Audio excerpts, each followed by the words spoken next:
नमस्कार दोस्तों, मैं सौरभ तिवारी यूसीआई डिजिटल सरकारी नौकरी पर आप सभी का हार्दिक स्वागत और अभिनंदन करता हूं। हम लोग पढ़ रहे हैं आकृतियों की गणना करना, काउंटिंग ऑफ फिगर्स।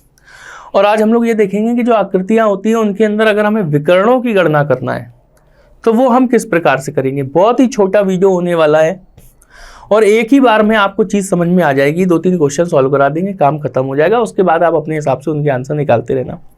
लेकिन उसके पहले अगर आपने अभी चैनल को सब्सक्राइब नहीं किया है तो चैनल को सब्सक्राइब करिए, वीडियो को लाइक करिए, शेयर करिए और कमेंट करके बताइए कि ये क्लासेस आपको कैसी लग रही हैं। ठीक है, चलिए। ये एक आकृति आपके सामने बनी हुई है और इस आकृति में ये कह रहा है कि विकर्णों की संख्या पता करिए। विकर्णों की संख्या, ठीक है ना। विकर्णों की संख्या पूछ रहा है कि विकर्णों की संख्या इसके अंदर कितनी है। हमें कुछ नहीं करना होता है, केवल हमें क्या करना है, इस आकृति में हमें भुजाओं की संख्या काउंट कर लेनी होती है। 1, 2, 3, 4, 5 और 6। यानी कि भुजाएं कितनी हो गई? भुजाएं हो गई 6। ठीक है।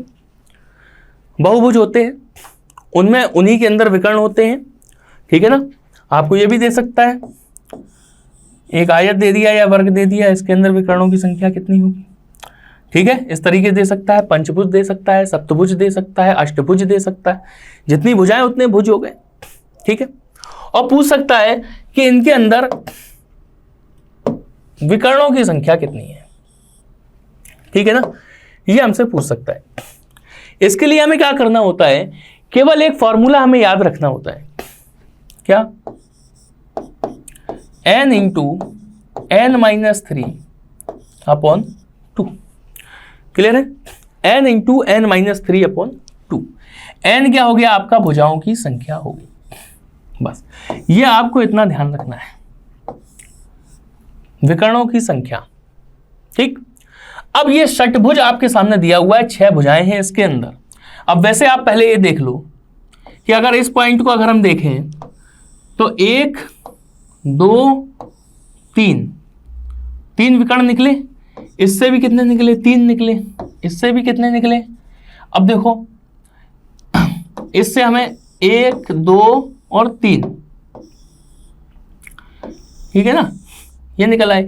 अब इस वाला क्या है? ये वाला, इस पॉइंट से हम ये वाला हम काउंट कर चुके हैं। अब केवल ये बचा 1 और 2। ठीक है ना। तो पहले हमें क्या मिल गए? 3 मिल गए, फिर हमें 3 मिल गए। अब हमें कितने मिले? 2 मिले। अब इस पे हम आ जाते हैं तो हमें कितना मिल रहा है? केवल 1 मिल रहा है। केवल 1 मिल रहा है। ये वाला तो हम काउंट कर चुके थे, केवल हमें 1 मिल रहा है। ठीक है। अब इनसे देखिए सारे हमारे काउंट हो चुके हैं।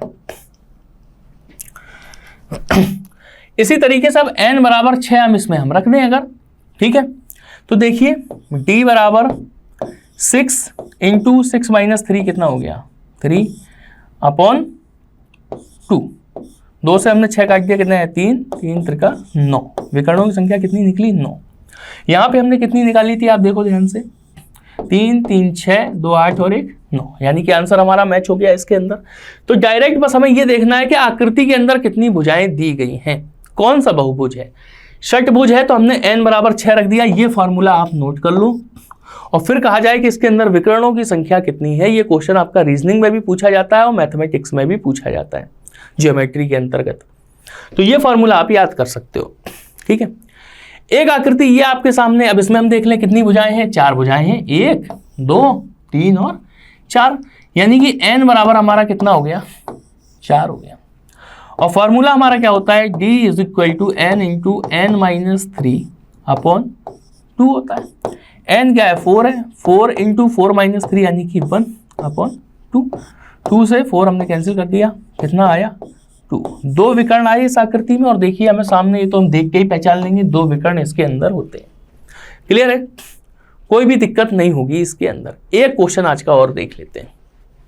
ये आकृति है, इसमें पूछ रहा विकर्णों की संख्या कितनी है। तो 1, 2, 3, 4 और 5, यानी कि पंचभुज है ये। n इज इक्वल टू कितना हो गया? 5 हो गया हमारा। फॉर्मूला हमारा क्या होता है? n into n-3 upon 2। ये हमारा क्या हो जाता है? डायगोनल काउंट करने का फॉर्मूला हो जाता है। ठीक है।